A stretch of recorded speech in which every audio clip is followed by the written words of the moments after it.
El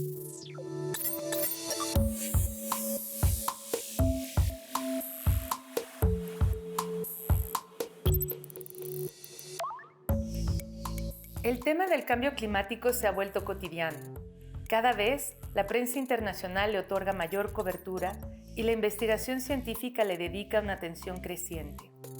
Esto es así porque lo que suceda con el ambiente en los próximos años representará un cambio muy radical para la vida humana y las diferentes sociedades que pueblan el planeta. La vida, tal y como la conocemos, está en peligro de extinción. No se trata de una hipótesis, sino de una realidad. En los últimos 2 años hemos observado un incremento anormal de incendios masivos, sequías, inundaciones, huracanes. Los científicos especializados en cambio climático dicen que en un futuro muy próximo desaparecerán centenas de especies animales y que tras el aumento de los niveles del mar se borrarán de la superficie del planeta islas y penínsulas enteras. Si no detenemos las emisiones de CO2 producidas por el petróleo y el carbón, nuestras principales fuentes de energía, la temperatura no dejará de aumentar.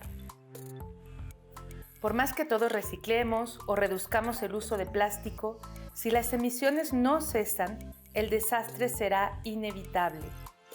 Pocos temas causan tanta inquietud y desazón, y la información que circula al respecto no siempre es confiable y fidedigna.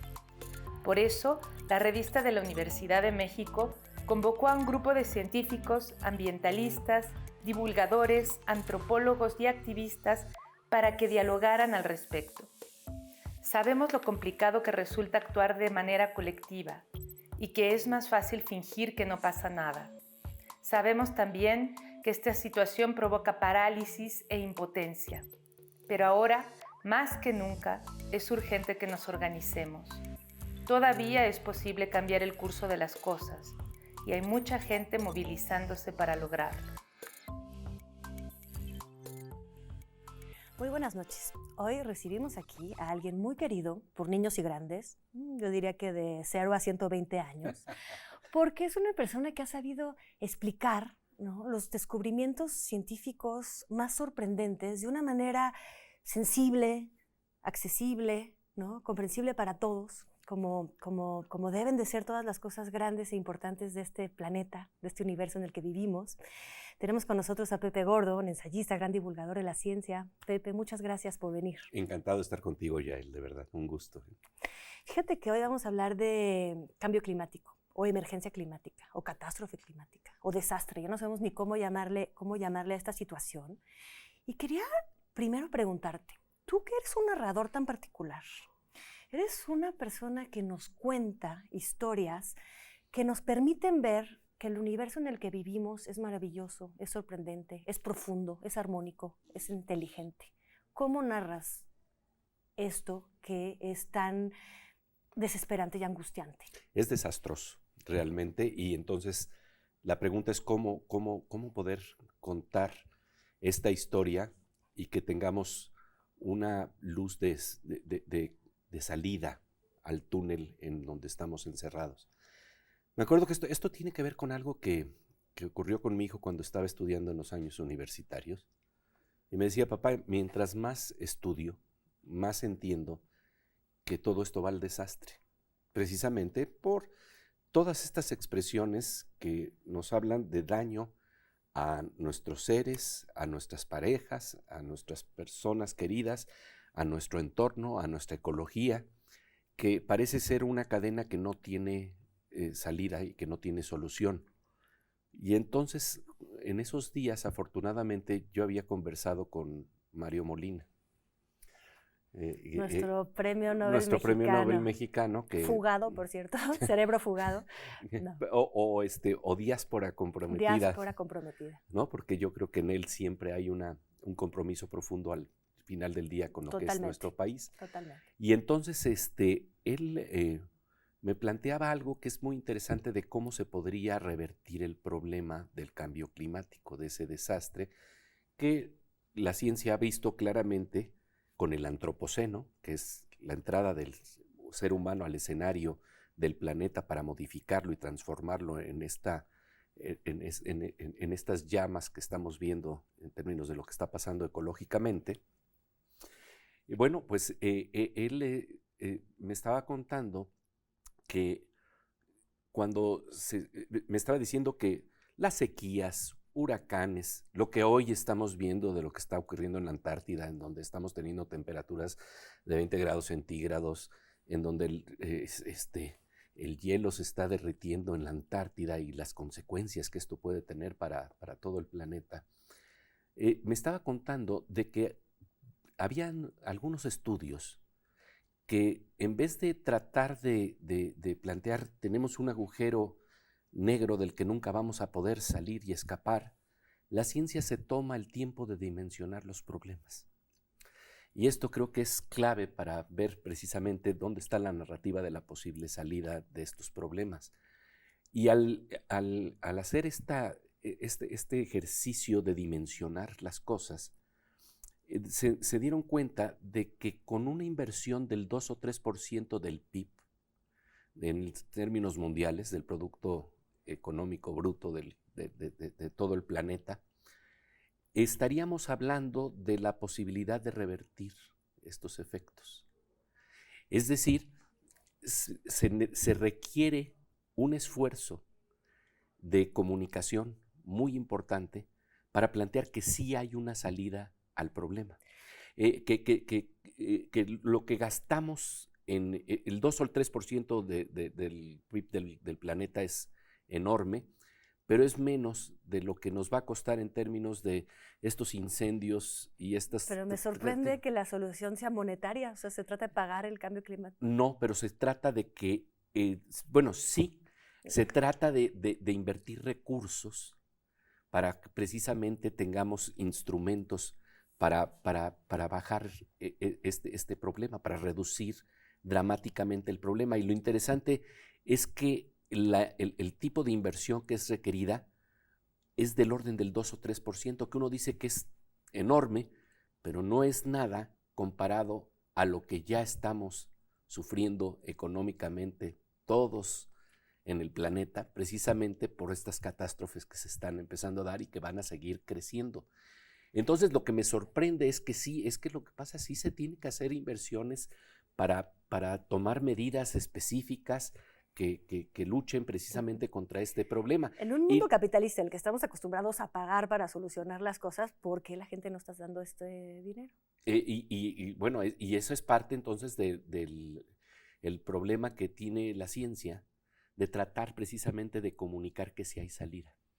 No sabemos si vamos a tener la inteligencia y la imaginación para tomar estas soluciones. Pero lo que sí me parece fantástico, increíble, es que empezamos a ver una luz al final del túnel.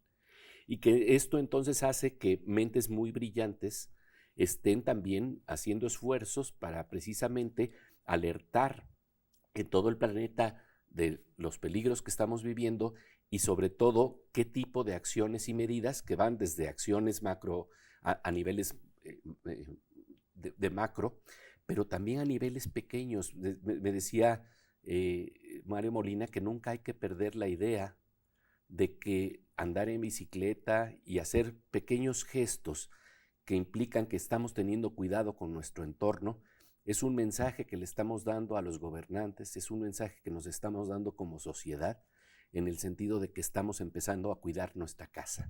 Y creo que aquí llegamos a un punto central, que es el problema de definir qué es la casa.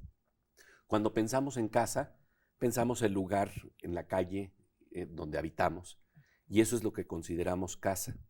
Pero realmente creo que la definición es muy pobre, y cuando hablamos de ecología, realmente de lo que estamos hablando es de la casa. La raíz de la palabra ecología tiene que ver con casa.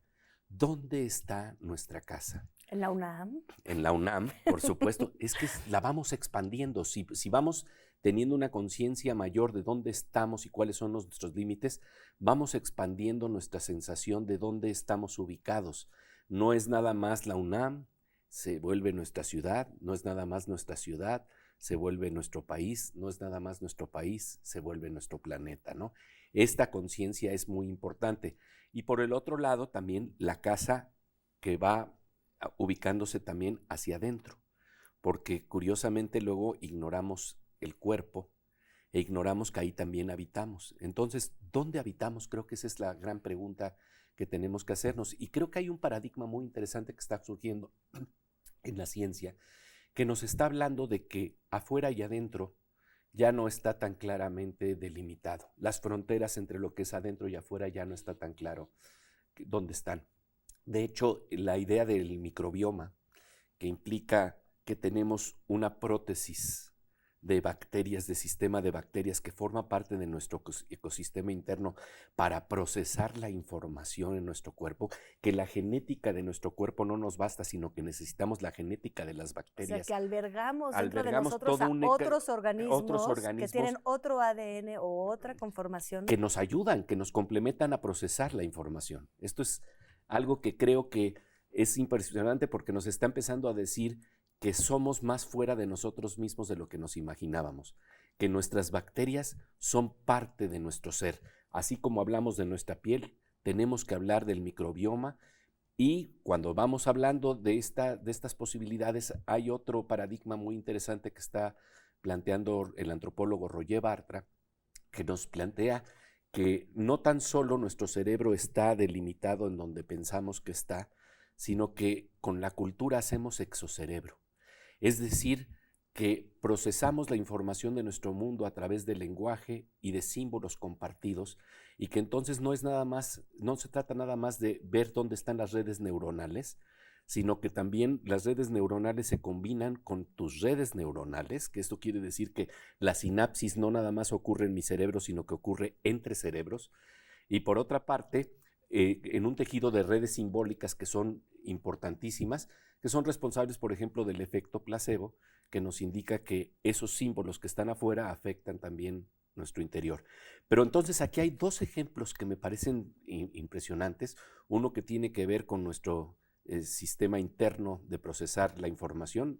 Me recordaba Alejandro Frank, el director del Centro de Ciencias de las Complejidades aquí en el Instituto de la UNAM, en la UNAM, me recordaba precisamente que sí, que tenemos esta posibilidad de metabolizar el mundo externo gracias a este sistema de bacterias, de microbios, que son tan importantes que si no los tuviéramos, no podrían hacer nuestras funciones el genoma que tenemos, la genética que tenemos, que no es mayor a la que tiene un pepino, decía. Entonces, lo que estamos planteando es que necesitamos del otro para precisamente funcionar de manera adecuada en nuestro entorno. Pero entonces, si este paradigma lo pudiéramos vivir de manera orgánica, si pudiéramos estar a la altura de la información que nos está dando la ciencia, de que todo está más integrado y interrelacionado de lo que nos imaginamos, creo que entonces empezaríamos a ver la solución de nuestros problemas de una manera más orgánica, porque veríamos al otro como parte de nuestro ser. Y esto tiene implicaciones mayores, y uno podría pensar que esto es nada más una idea o un deseo, pero curiosamente la poesía nos da información de que esto funciona así. Claro, es una magia, cómo podemos comunicar y pensar también a través de la poesía. Te voy a tener que decir que nos vamos a un corte. Claro que sí, vamos a un corte. ¿Nos vamos? Sí, ¿Y volvemos con esto? Volvemos, claro que sí. Volvemos a ver entonces en qué casa estamos habitando. Exactamente. Volvemos con Pepe Gordon en un momento más.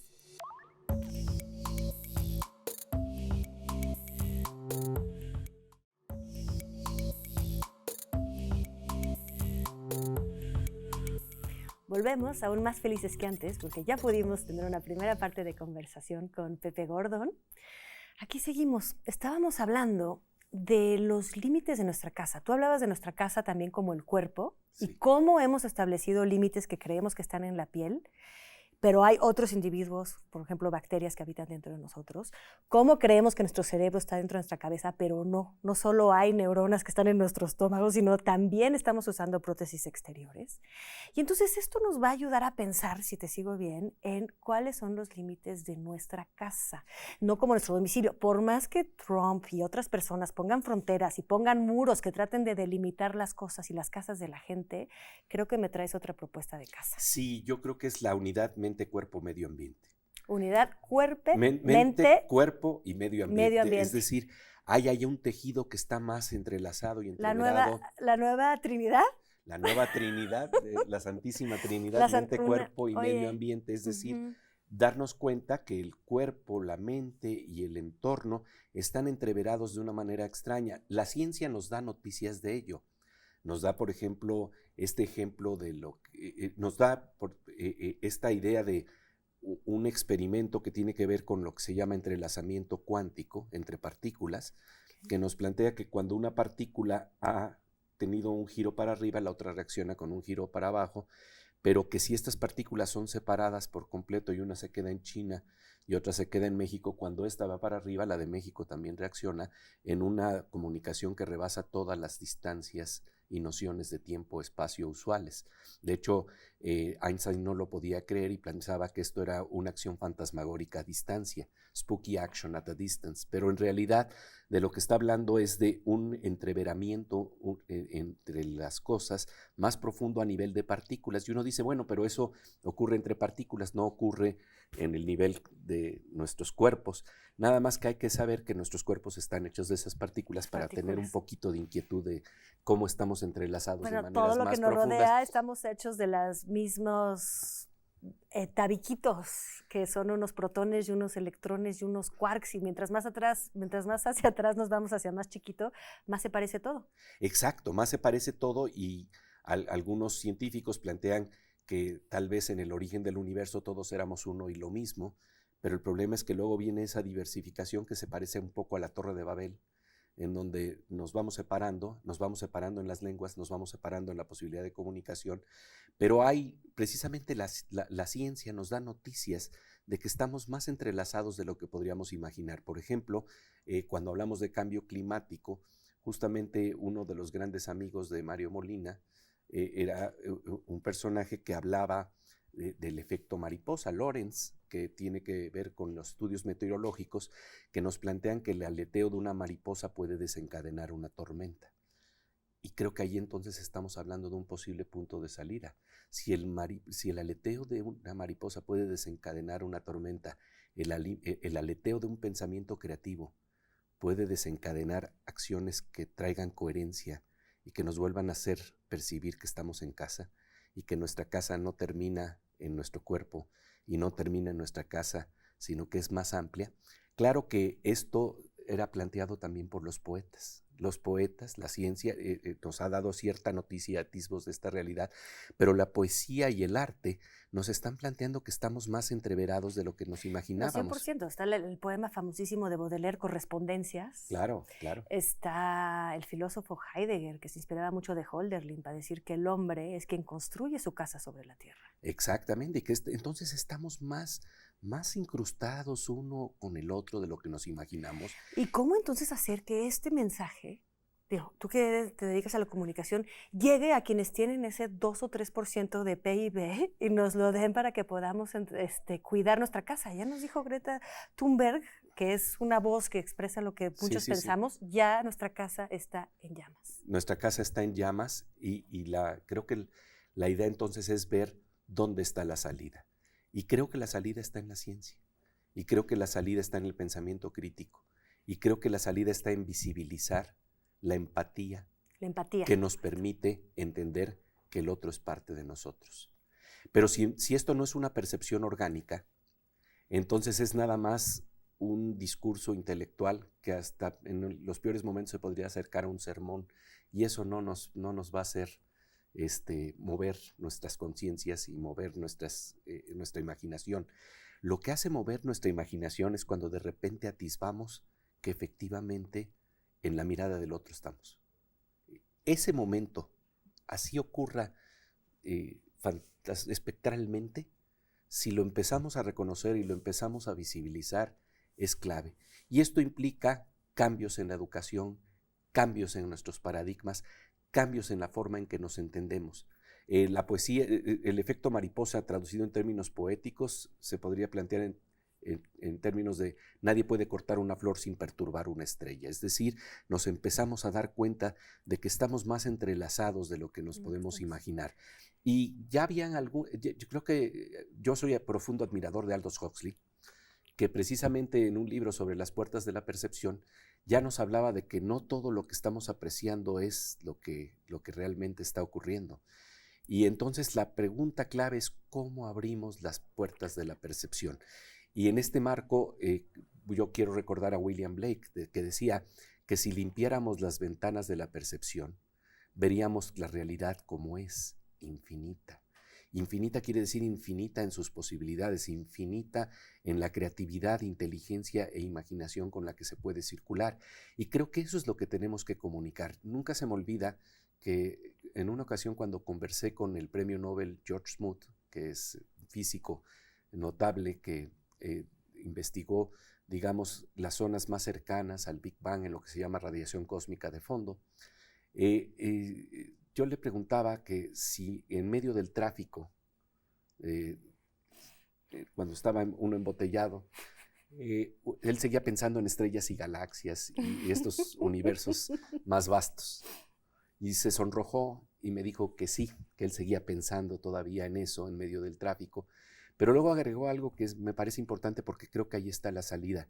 Y decía, es que pensar en eso, salirnos precisamente de los esquemas en donde estamos viendo todas las cosas, es lo que nos puede traer soluciones inéditas a los problemas. Y esto lo he comentado con algunos científicos cuando me hablan, por ejemplo, del problema de la energía, de cómo estamos utilizando la energía de tal manera que pues vamos a tener un apagón, que es parte de todo este problema que estamos viviendo en términos climáticos.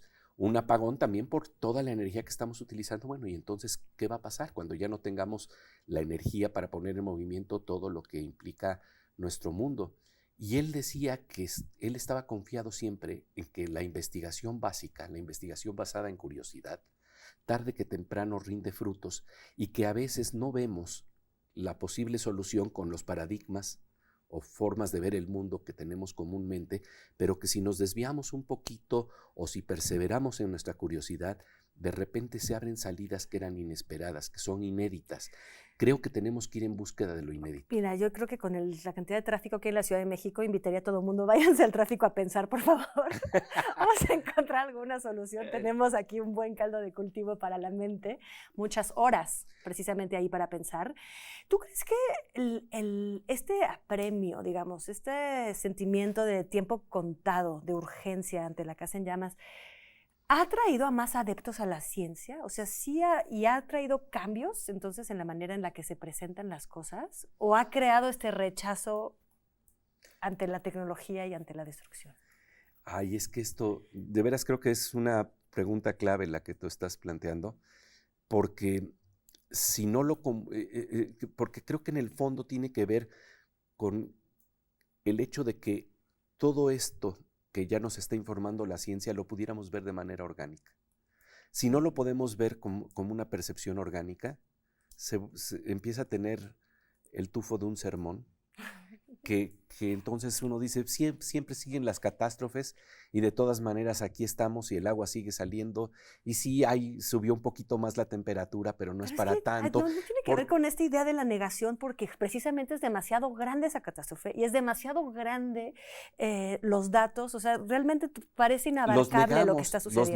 Los negamos y además a veces son invisibles los datos, porque entonces resulta que hay unos gases invisibles que unos rayos invisibles perforan y que luego van a tener consecuencias que no estamos viendo, que son también invisibles y que de repente un día van a pasar.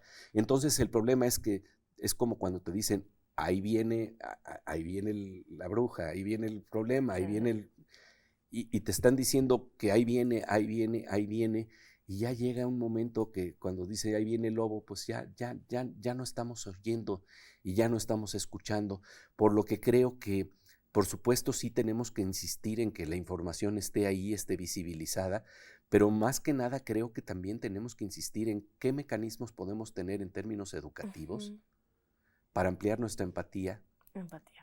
Y para que la empatía esté a la altura de nuestro conocimiento intelectual. Y esto creo que tiene que ver, yo creo que tiene que ver con conocimientos que nos da el mundo del arte. Y creo que tienes la pregunta clave, ¿vamos a lograrlo o no lo vamos a lograr? Mira, yo me acuerdo que este tipo de preguntas se las planteaba mucho a Carlos Monsiváis. ¿Tú? Yo. porque el problema es la Vamos barbarie. a lograr la democracia. Barbarie contra la civilización. Sí. O sea, realmente... Pero a ver, la pregunta, nos quedan como unos segundos, va a ser, te voy a voltear un poquitito, Sí, es, sí. ¿por qué todo mundo te dicen al final, soy optimista? Y salimos de cámara y te dicen, la verdad es que siempre digo que soy optimista, pero soy pesimista. ¿Eres optimista de verdad? Yo sí. Yo sí porque al final del día, cuando veo la gran proeza de la inteligencia y la creatividad y la imaginación que representan tanto arte como ciencia, que representa la amistad, porque creo que también la amistad juega en estos procesos, entonces de repente me doy cuenta de que, te lo voy a plantear con una imagen que creo que está muy clara. ¿Dónde está mi esperanza? Cuando se habla de cuántas estrellas hay en una galaxia, se puede estimar que hay galaxias que tienen 100,000 millones de estrellas. Cuando se hace la estimación de cuántas neuronas tenemos en el cerebro, se hace la estimación de que tenemos 100,000 millones de neuronas.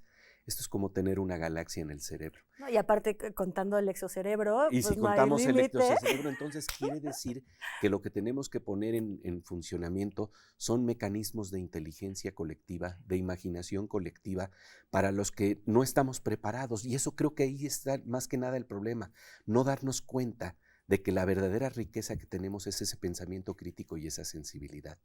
Y eso es lo que tenemos que visibilizar, porque ahí va a estar la solución, no en otros no en los lados. datos.